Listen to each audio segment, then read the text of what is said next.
योऽन्तः प्रविशय मम वाचमिमां प्रसूतां सञ्जीवयत्यखिलशक्तिधरः स्वधाम्ना अन्यास्त्र हस्तचरणा श्रवणत्वगदीनां प्रणमो भगवते पुरुषाय तुभ्यं नारायणं नमस्कृत्यं नरं चैव नरोत्तमं देवीं सरस्वतीं व्यासं ततो जयमुदीरये। जन्माद्यस्य यतोऽन्वदाति तरतः चार्थेष्वभिज्ञः स्वराट् तेने ब्रह्महृदयादिकवये मुह्यन्ते यत् सूरयः तेजो वारिमृदां यथा विनिमयो यत्र तिर्सर्गो मृषा धाम्ना स्वेन सदा निरस्तकुहकं सत्यं परं धीमहि। धर्मः प्रोजितकैतवोऽत्र परमो निर्मतसराणां सतां वेद्यं वास्तवमत्र वशदु शिवदं तापत्रयोन्मूलनम्। श्रीमद्भागवते महामुनिकृते किं वा परैरीश्वरः सद्यो हृदयवरुध्यतेऽत्र कृतिभिः शुश्रूषभिस्तत्क्षणात् निगमकल्पतरोरगलितं सुखमुखादमृतद्रवसंयुतं पिबत भागवतं रसमालयं मुहुरहुरसिका भुवि भावुका। जय जय श्री राधारमण जय जय नवल किशोर जय गोपीचित चोर प्रभु जय जय माखन चोर जय जय माखन चोर जय जय माखन चोर। श्री राधे श्याम। कल आपने श्रवण किया भगवान की उखल लीला।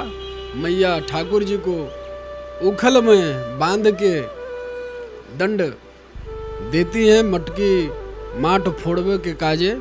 आज शेष उसके आगे कथा प्रारंभ करते हैं।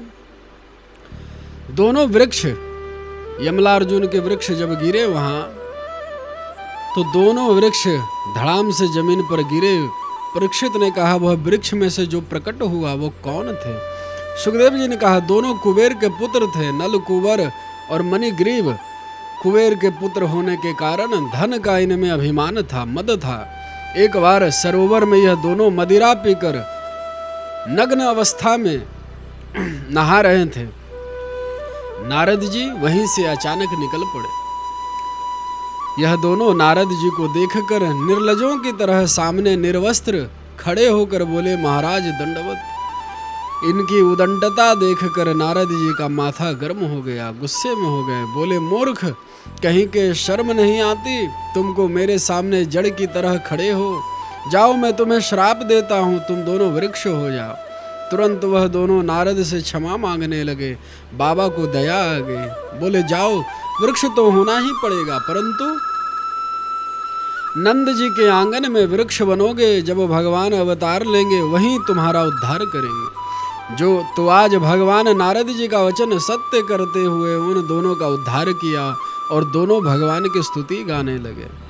वाणी गुणानुकथने श्रवणो कथायाम हसतो च कर्मसु मनस्तव्य पार्दयोरन स्मृत्यात्म शिरस्तव निवास जगत प्रणामे दृष्टि सताम दर्शनेस्तु भगवतु नाम। यह दोनों भगवान को प्रणाम करके अंतर ध्यान हो गए। उनके जाने के बाद वृक्षों से गिरने की भयंकर आवाज नंद बाबा को सुनाई पड़ी। हड़बड़ा के आगे उखल में बंधे कन्हैया को देखकर बाबा डर गए। अरे कन्हैया को तुरंत उठा लिया। इस घटना के बाद नंद बाबा बहुत डर गए नंद बाबा।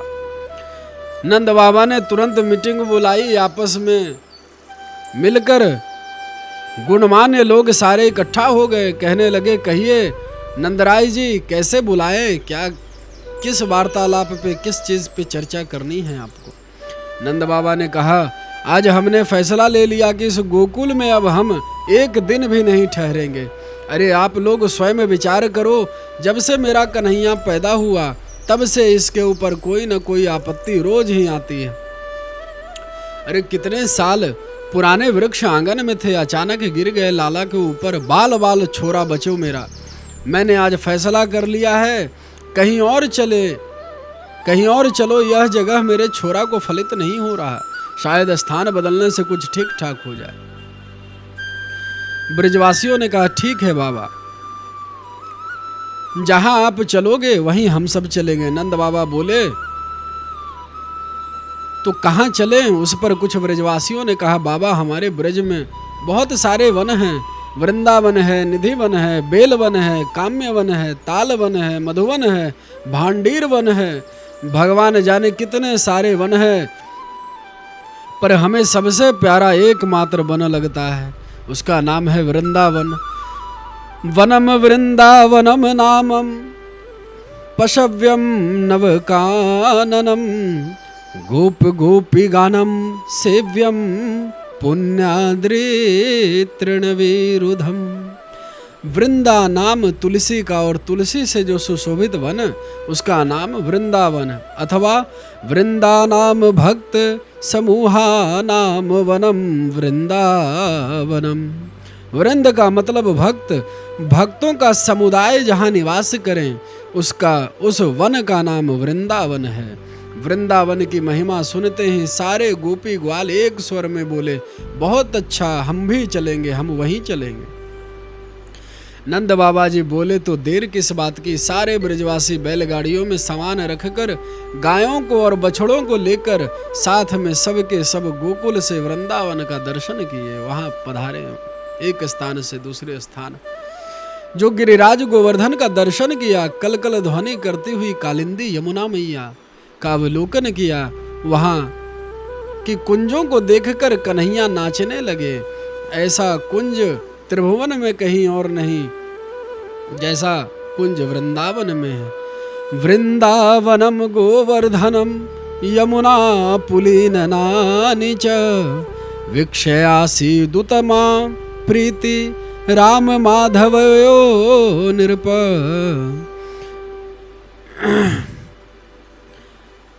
वृषाय मानव नर्दयतो युयुधाते परस्परम।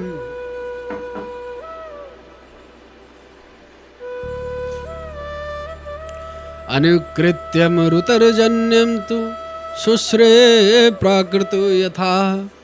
अब तो वृंदावन में श्याम और बलराम वहीं कहीं बांसुरी बजा रहे हैं, तो कहीं गुलेल खेल रहे हैं। वहीं एक और देखिए तो सांड बनकर हकड़ते हुए आपस में लड़ रहे हैं, और दूसरी ओर मोर, कोयल, बंदर आदि पक्षियों की बोलियां निकाल रहे हैं। इस प्रकार सर्वशक्तिमान भगवान साधारण बालकों के समान खेल रहे हैं ब्रज में, वृंदावन में। एक दिन भगवान श्री कृष्ण मैया यशोदा से कहते हैं, मैया अब तो मैं वृंदावन में गैया चराऊंगा। मैया मुस्कुराई, लाला तू अभी 4 साल को छोरा, छोटो है, अभी अपने आप को संभालना सीखा नहीं, गैयों को क्या संभालेगा। मैया ने बात टाल दी तो कन्हैया का मुंह लटक गया। मैया मुस्कुराई, बोली, बेटा तेरी ज्यादा ही इच्छा है तो तू गाय चराना बाद में, चराना पहले बछड़ों को चरा। कन्हैया राजी है गए और छोटे छोटे बछड़ों को प्रभु चराने लगे। एक दिन बछड़ा चराते हुए वृंदावन में विचरण कर रहे थे। वहीं पर एक वृत्तासुर नामक राक्षस बछड़ों में मिल गया। प्रभु इस नकली बछड़े को पहचान गए, दौड़कर पिछले पैर पकड़कर घुमाकर पटक दिया तो उसका प्राण पखेरु उड़ गया, प्राणांत तो हो गया उसका। ऐसे ही भगवान ने वकासुर का उद्धार किया, जो बगुले का रूप धारण करके आया था। एक दिन भगवान सखाओं के साथ आंख मिचौनी खेल रहे थे वृंदावन में एक अघासुर नामक राक्षस अजगर बनकर खड़ा बड़ा विशाल मुंह फाड़ के बैठ गया और खेलते ग्वालों की दृष्टि पड़ी। किसी ने समझा यह तो गुफा मालूम पड़ता है, सर्पाकार की गुफा है। एक ग्वाला बोला, चलो इस गुफा में घुसकर छुप जाएं, कन्हैया कभी न ढूंढ सकेगा। सारे ग्वाल अघासुर के मुंह में घुसने लगे और वह मुंह फाड़ के धरती में जीभ चिपका के पत्थर की तरह बैठा था। ग्वाल बाल भीतर घुसने लगे तो आपस में कल्पना करने लगे, अरे भैया गजब की गुफा है, देखो तो कितनी सुंदर लग रही है गुफा, जैसे मानो कोई सर्प हमें ही खाने बैठा है। ये तो सचमुच सर्प और कल्पना कर रहे हैं। गुफा की एक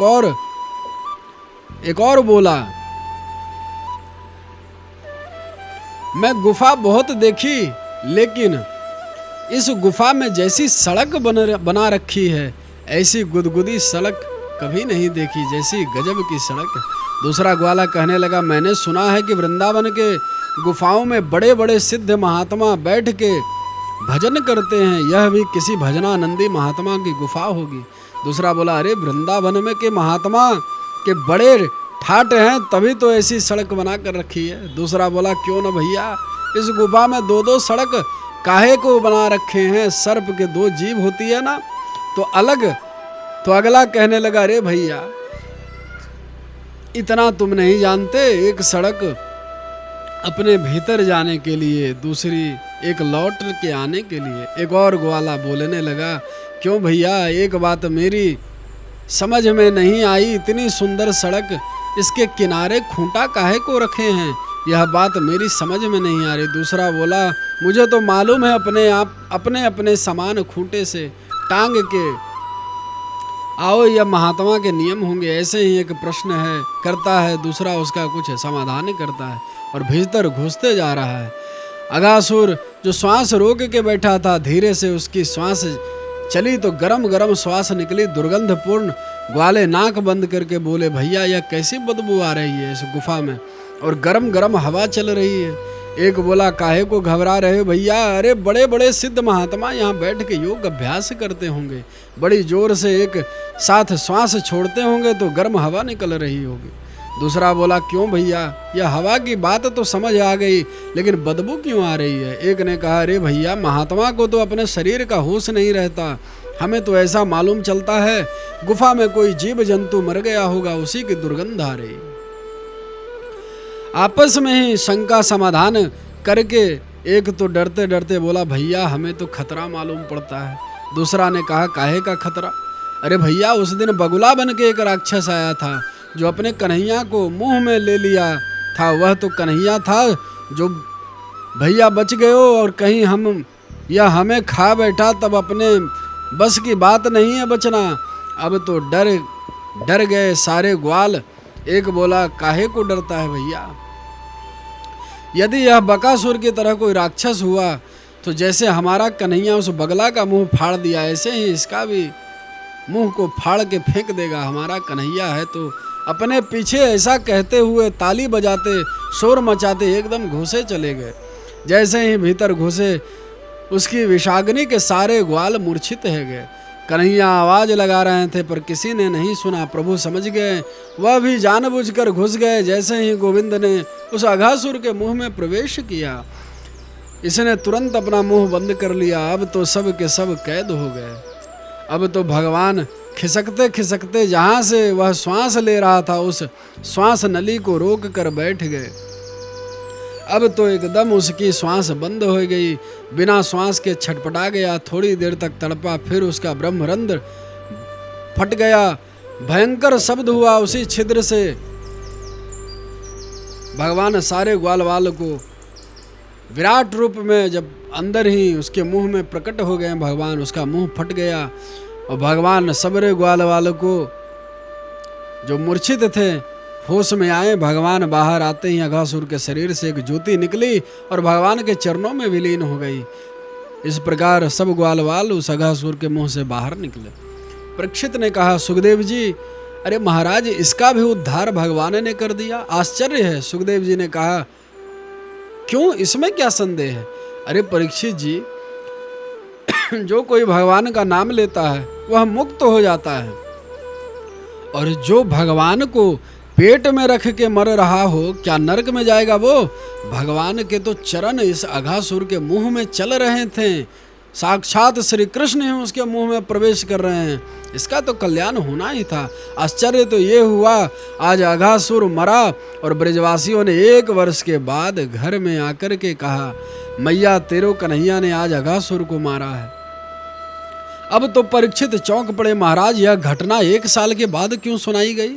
सुखदेव जी कहते हैं, सुनो, अघासुर के मुंह से बाहर आते ही ग्वालों ने कहा, रे कन्हैया आज तेरी कृपा से बच गए, नहीं तो अघासुर हमारा नाश्ता कर लिया होता। पर कन्हैया अब हमें भूख लग रही है, चलो कुछ खा लेते हैं।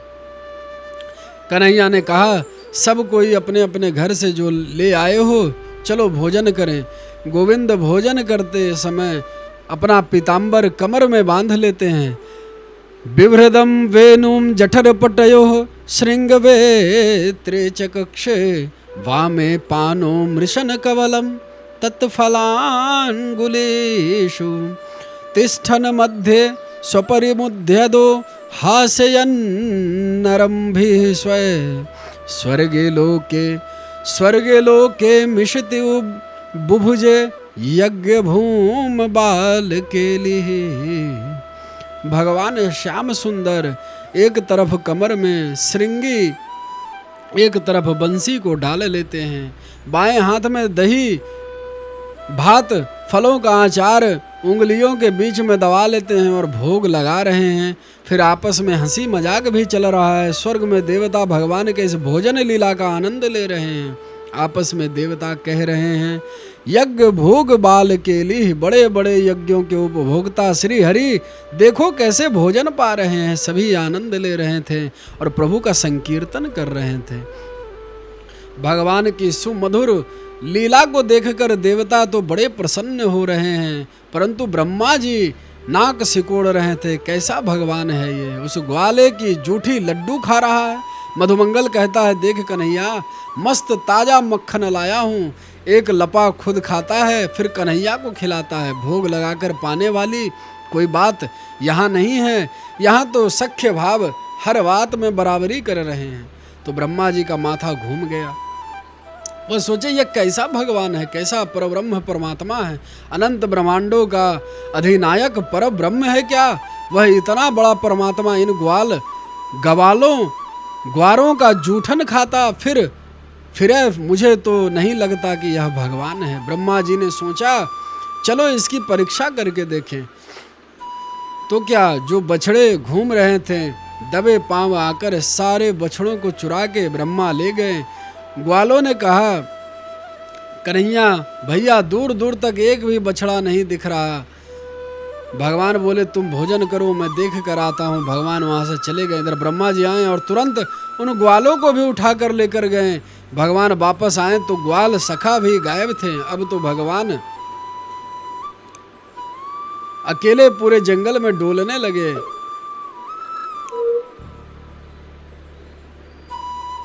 वहां ब्रह्मा जी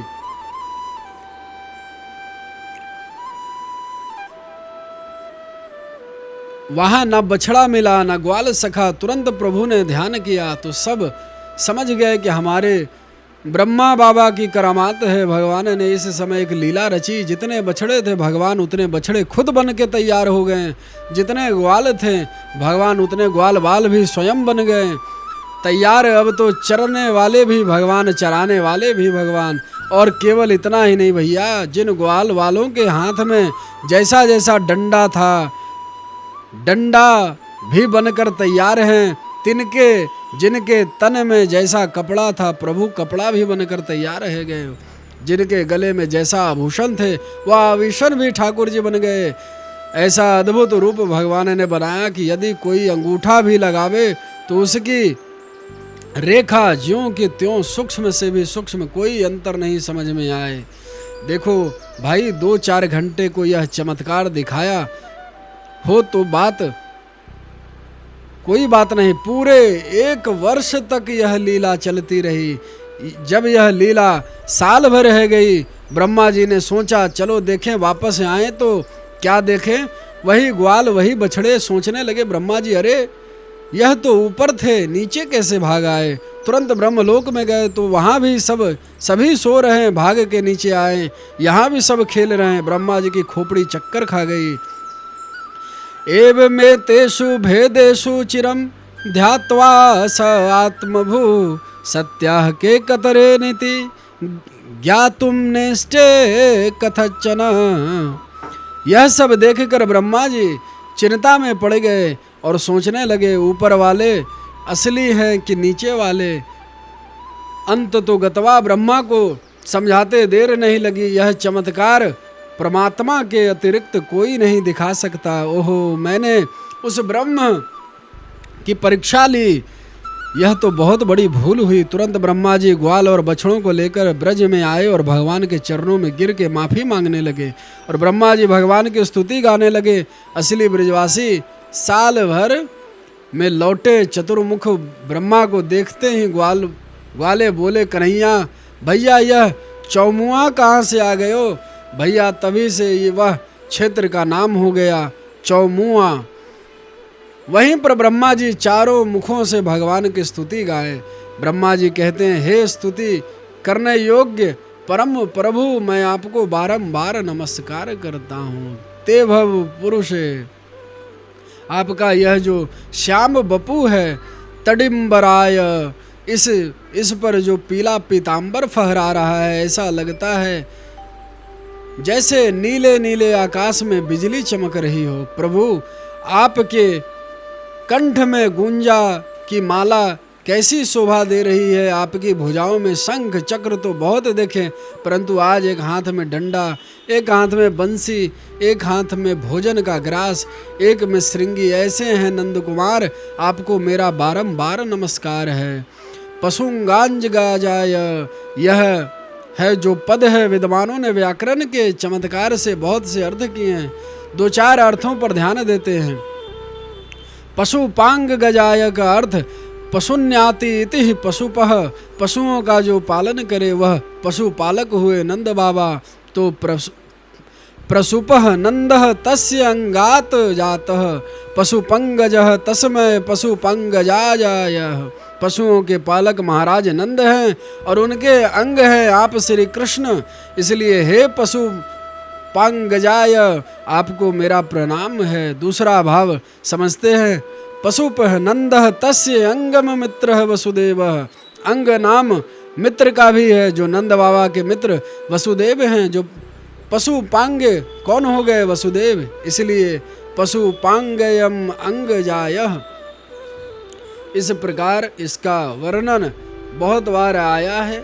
अलग अलग विद्वानों ने अलग अलग प्रकार से इनका अर्थ निकाला है। ब्रह्मणोस्य मुख आसीद, छठवां भाव है प्रसून पापिनः रक्षाति रक्षति इति पशुपः गंगा।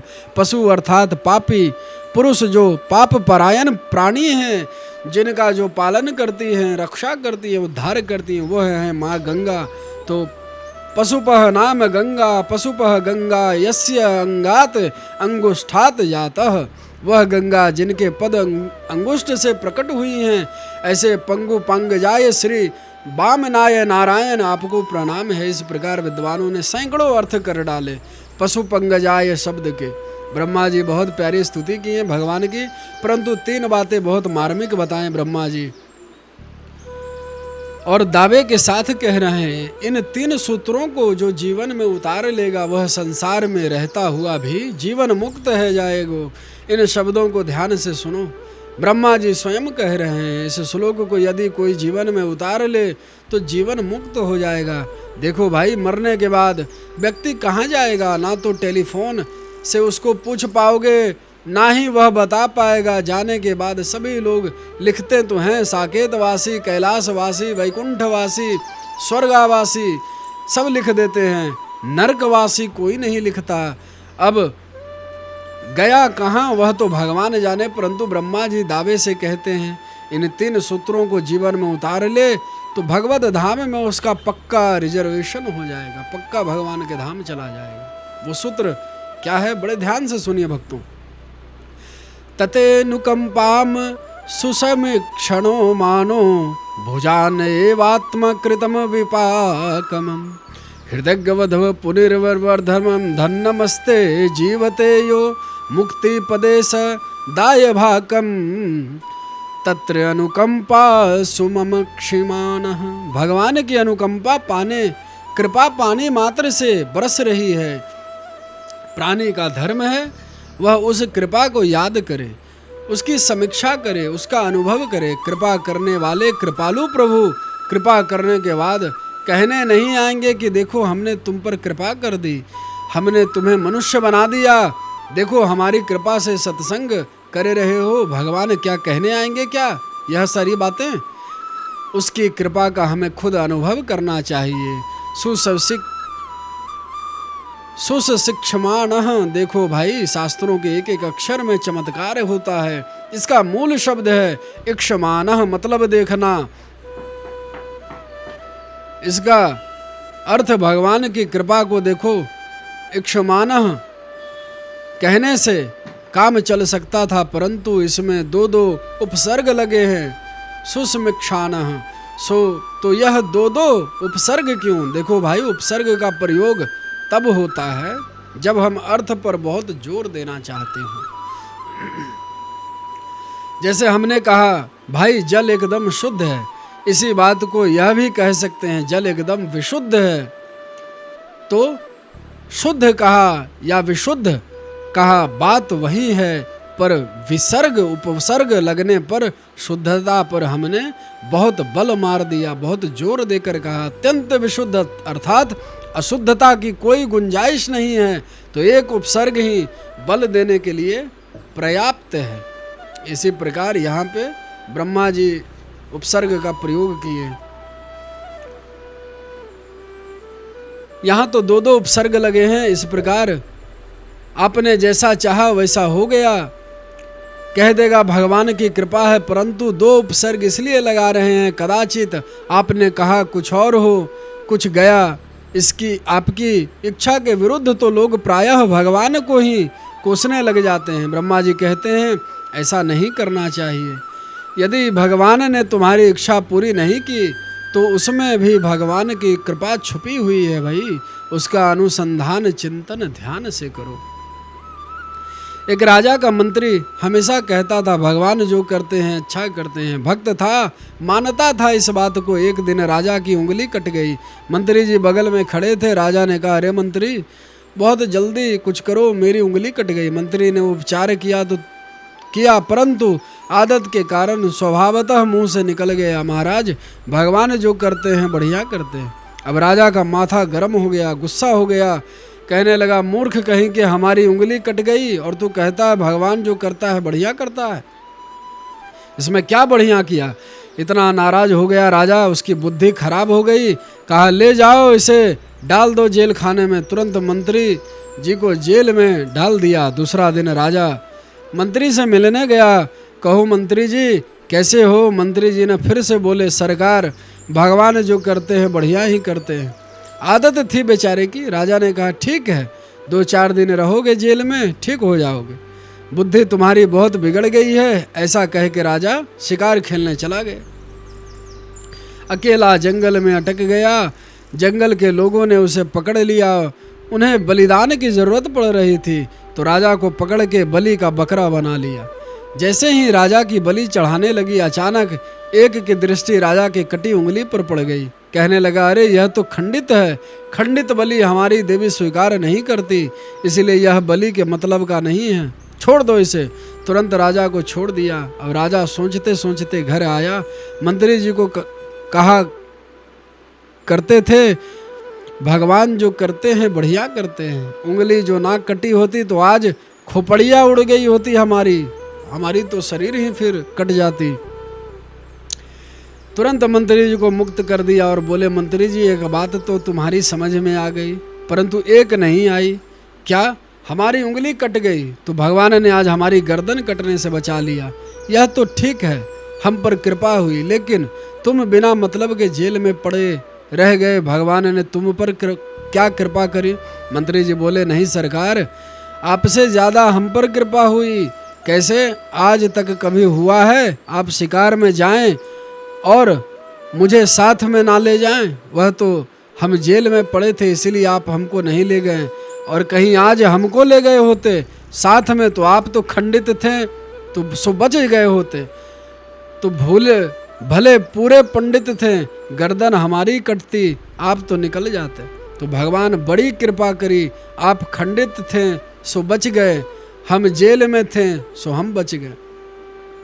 भगवान जो करते हैं बढ़िया करते हैं, इसलिए हमारी इच्छा के विरुद्ध भी यदि कोई व्यवहार हो रहा है तो बुद्धिमान भक्तों को चाहिए कि उसे विपरीत परिस्थिति में भी भगवान का कृपा का अवलोकन करे। इसलिए दो उपसर्ग लगे हैं। सुसमीक्षान, अच्छी तरह गहराई सी भगवान की कृपा का अनुभव करना चाहिए। दूसरा सूत्र,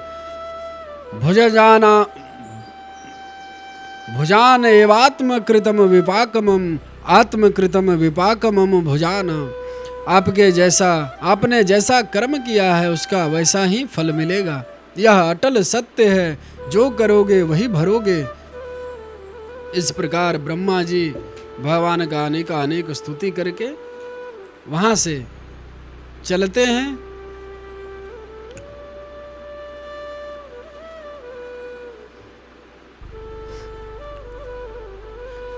अहो भाग्यम नंद गोप ब्रजौकसाम यन्मित्रम परमानंदम पूर्ण ब्रह्म सनातनम।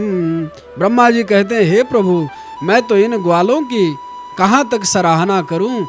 अहो भाग्यम बारंबार चारों मुखों से कह रहे हैं ब्रह्मा जी, इनके समान संसार में कोई दूसरा भाग्यशाली। यन्मृतम परमानंदम, अनंत ब्रह्मांड का अधिनायक, जिनके साथ क्रीड़ा कर रहे हों, भोजन कर रहे हैं। अरे जिनकी एक झलक पाने को दुनिया ब्रह्मांड तरसती है और ये ग्वाले उसकी बराबरी कर रहे हैं। खिलते खिलते कन्हैया हार गए तो कान पकड़कर कहते हैं, चल कन्हैया घोड़ा बन जा। जबरदस्ती घोड़ा बनाकर सवार हो जाते हैं। प्रभु मैं तो कहता हूँ ऐसा भाग्यशाली संसार में कोई नहीं होगा। मैं एक बात और कहना चाहता हूँ प्रभु, यह ब्रह्मा की कुर्सी किसी और को दे दो और इस ब्रह्मा की पदवी के बदले मुझे भी एक ग्वाल बनाकर अपनी मंडली में भर्ती कर लो प्रभु। मैं अपने को कृतार्थ समझूंगा, क्योंकि ब्रह्मा की गद्दी भी इन ग्वालों के सामने तुच्छ लग रही है। कर जोरे ब्रह्मा खड़े सुनहु नंद के लाल, दीजो ब्रह्म पद और को हमें करो ब्रज ग्वाल। इतना कहने के बाद भी भगवान कुछ नहीं बोले। अंत में डर के ब्रह्मा जी 3 परिक्रमा करके भाग गए। इत्यभिष्ट्रय भूमानम त्रिह परिक्रम्य पादयो, नत्वाभीष्टम जगत धाता स्वधाम प्रत्यपद्यत। इस श्लोक में एक प्रश्न उठता है कि ब्रह्मा ने 3 परिक्रमा क्यों लगाई। इसका मतलब क्या है, किस देवता की कितनी परिक्रमा करनी चाहिए, यह शास्त्रों का एक विधान है। प्रमुख 5 देव माने गए हैं और उन्हीं 5 का विधान लिखा है। यदि देवी का मंदिर है तो 1 परिक्रमा लगानी चाहिए, सूर्य का मंदिर है तो 7 परिक्रमा लगानी चाहिए, गणेश जी का मंदिर है तो 3 परिक्रमा लगानी चाहिए, राम जी का कृष्ण जी का मंदिर है तो 4 परिक्रमा लगानी चाहिए, शिव जी का मंदिर है तो आधी परिक्रमा लगानी चाहिए। शिव जी के निर्माल्य का उल्लंघन नहीं करना चाहिए, उसे लांघने से पुण्य नष्ट हो जाते हैं। परंतु ब्रह्मा जी तो बड़े जानकार हैं, तो जब नारायण के 4 परिक्रमा का विधान है शास्त्रों में, तो 3 ही परिक्रमा क्यों लगा कर चले गए। एका चंडाया स्वभक्तम सुतुंसः कार्य विनायको हरिशत्वम कृत्वा शिवसार्ध प्रदक्षिणा। यह प्रदक्षिणा का विधान है, लेकिन ब्रह्मा जी ने 3 ही लगाए। इसका कारण यह है, लोग कहा करते हैं कि बड़े अधिकारी जब नाराज हो जाएं तो छोटे छोटे कर्मचारियों को खिसक लेना चाहिए। ब्रह्मा जी ने देखा इतनी लंबी चौड़ी स्तुति गाएं फिर भी भगवान बात नहीं किए, इसलिए वहां से चुपचाप ब्रह्मा जी खिसक लिए। तो 4 की जगह 3 ही परिक्रमा करके ब्रह्मा जी भाग गए। इसके बाद असली ग्वाल बाल आज अपने अपने घर आए लौट के। जब ग्वाल बाल जा रहे थे तो उन्हें लगा अभी अभी अघासुर मरा है, आधा क्षण बीता है, क्षणार्ध मरे निर्भिका। और घर लौट कर बोले मैया आज मेरा कन्हैया अघासुर राक्षस को मार दियो है। कन्हैया मुस्कुराए, साल भर की पुरानी घटना को आज की समझ रहे हैं। इस प्रकार यह ब्रह्मा लीला भगवान ने किया, बड़ी ही मधुर लीला है। आप सभी इसका आनंद निरंतर लेते रहें। जय श्री कृष्ण, राधे राधे। अगला प्रसंग धेनुकासुर नामक एवं कालियावध का उद्धार भगवान करते हैं। अहो अमी देववरामार्चितं पदाम्बुजं ते सुमनः फलारहणं नम्नयतुपादयं शिखाभिरात्मनः स्तमनो यपवहते तरुजन्म यत्कृतम्। एक दिन कन्हैया बोले यशोदा मैया से कि साल भर रह गयो मैया बछड़ा चराते चराते, अब तो हम भी गाय चराएंगे। मैया ने कहा बेटा तेरी इच्छा है तो चल, कोई शुभ मुहूर्त देखकर और तेरी इच्छा अवश्य पूरी करेंगे। तो कार्तिक शुक्ल पक्ष अष्टमी बुधवार, जिसको हम गोपाष्टमी कहते हैं, प्रातः सब सारे ग्वालों को इकट्ठा कर लिए और गैयों को चराना प्रारंभ किया। प्रभु ने दूर दूर तक भगवान गौचारण को जाने लगे। एक दिना प्रभु घूमते घूमते भगवान तालवन में पहुंच गए। वहां एक धेनुकासुर नामक राक्षस रहता था जो गधे के रूप में घूमता था। उस तालवन में वृक्षों के खूब फल लगे हुए थे। धेनुकासुर के डर के कारण कोई खाने की हिम्मत नहीं करता था। पके पके फल जब ग्वालों ने देखा, सबके मुंह में पानी आ गया। सभी ने भगवान कृष्ण से कहा अरे कन्हैया भैया देख दो कितने पको पको फल पेड़ पे लटक रहे। दूसरा ग्वाला बोला भूल गए का, बड़ा भारी राक्षस जहीं घूमतो है, धोखे से यदि घुस गए हो तो धेनुकासुर तुमको छोड़ेगा नहीं। तब तो सारे ग्वाल बलराम जी से कहते हैं दाऊ जी आपकी भुजाएं तो बड़ी लंबी लंबी है, परंतु इन भुजाओं का कभी आपने बल दिखाया नहीं। कन्हैया के तो चमत्कार बहुत देखे, लेकिन दाऊ जी आप कभी अपने बल नहीं दिखाए। राम राम महाबाहो कृष्ण दृष्टि निर्वहर्णम इतो ये विदुरे सुमध्यवनम तालाली संकुलम। दाऊ जी ने कहा कि बताओ क्या देखना चाहते हो मेरा चमत्कार। ग्वालों ने कहा हमें और कोई चमत्कार नहीं देखनो, आप तो बस यह मीठे मीठे फल हमें खिला दो। तब तो बलदाऊ जी फलों से भरे हुए वृक्षों को जोर से हिलाने लगे। भक्तों दाऊ जी अपने पिछले पैरों से वृक्ष को हिलाने लगे। बहुत सारे फल गिरे। फल गिरने से जो शब्द सुना, धेनुकासुर तुरंत गधे के रूप में दौड़ कर आया और बलदाऊ जी को अपने पिछले पैरों से प्रहार किया। तो दाऊ जी उसके दोनों पैर पकड़कर उसी पेड़ की जड़ में जोर से पटक दिए। तो उसी समय वह धेनुकासुर नामक राक्षस मर गया। धेनुकासुर का शरीर समाप्त हुआ। सत्वं गृहीत्वा प्रपदो भार्यमनं मीतुकपानिं चिक्षेप तृणाजाग्रे भ्रमणात् कुंजीवतम। अब तो सारे ग्वाल दाऊ जी की जय जयकार करने लगे। बोलिए बलदाऊ भगवान की जय, श्री बलराम भगवान की जय, श्री बलदाऊ कृष्ण कन्हैया लाल की जय।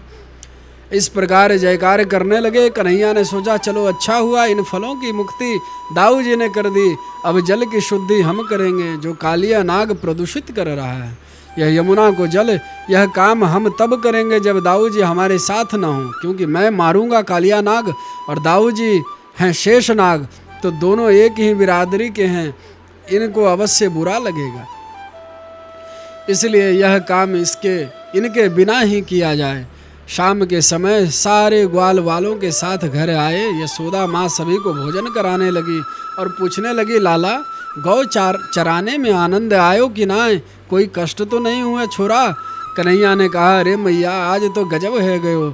दाऊ भैया ने कहा अच्छा क्या कर दियो दाऊ ने? अरे मैया बस तू पूछे मत, दाऊ जी तो मन में बहुत प्रसन्न हो रहे हैं कि आज तो मेरी चारों तरफ बड़ी प्रसन्नता हो रही है, जय जयकार है रही है, मन में बड़े खुश है रहे हैं दाऊ जी। अब तो मैया बार बार पूछवे लग गई अरे बेटा कन्हैया बता तो आज तेरो भैया कहा की हो? कन्हैया बोले तो सुन ले मैया, आज दाऊ भैया ने एक गधा मार दियो। मैया सुनकर हंसवे लग गई, ग्वाल भी हंसने लगे, पर दाऊ जी की शकल पर 12 बज गए। अब तो दाऊ जी बिगड़ गए और कहने लगे देख मैया समझा ले इसको, मैं इसका बड़ा भाई हूँ, मेरी इज्जत बिल्कुल नहीं करतो है ये छोरो। कन्हैया मैंने कितना बड़ा राक्षस को मार के इन्हें सभी को मीठा मीठा फल खिलाया हूँ और मेरा ये उपहास करते हैं। यशोदा ने कहा क्यों रे कन्हुआ, तू अपने बड़े भैया का मजाक उड़ाता है? कन्हैया ने कहा मैं मजाक नहीं कर रहा हूँ, सच्ची बात बोल रहा हूँ। तेरे को मेरी बातों पर विश्वास न हो तो किसी ग्वाले से पूछ ले। यशोदा ने कहा बेटा मधुमंगल तू बोल सच्ची बात क्या हुआ आज? मधुमंगल ने कहा देख मैया मैं पंडित को छोड़ा हूँ, भोजन की थाली के सामने झूठ नहीं बोलूँ, कबू ना बोलूँ। दाऊ दादा ने आज सच्ची में एक बहुत बड़े गधे को मार दियो है। अब लो सारे ग्वाल वाल हंसने लगे। दाऊ जी बोले कन्हैया सब तेरी करामात है, मेरा मजाक उड़ाता है, आज से तेरी पार्टी अलग मेरी अलग, बिगड़ गए दाऊ जी, भगवान तो यही चाहते थे, सो हो गई मन की। मैया बोली काहे को तू नाराज होता है, तेरा छोटा भाई है, इसे तो जानता ही है कितना बड़ा नटखट है ये। और हाँ बलराम तुझे मालूम नहीं कल तेरा जन्मदिन है, तू किसी के संग मत जाना बेटा, कल हम सब धूमधाम से तेरा जन्मदिन मनाएंगे, तुम किसी के चक्कर में मत पड़ना। तो दाऊ जी वैसे तो कभी रुकने वाले नहीं हैं, परंतु उस दिन रुक गए, दूसरे दिन गौचारन को नहीं गए।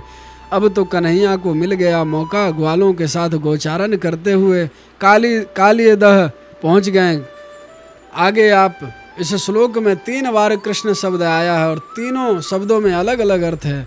भगवान कालिंदी कृष्णा में कालिए कृष्ण को देखा तो कहा हम कृष्ण हैं, यमुना हमारी होने वाली पत्नी वह भी कृष्णा, तो हम पति और यह पत्नी कृष्ण, और कृष्णा के बीच में ये तीसरा ये कृष्ण कहाँ से घुसा बैठा है, इसलिए उसे भगाने का संकल्प भगवान ने बनाया।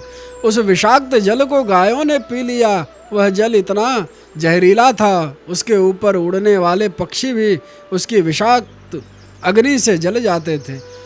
विलोक्य दूषिताम कृष्णाम कृष्णः कृष्णाहीना विभु तस्या विशुद्ध मनवंचन सर्प तमुद्वासयतम।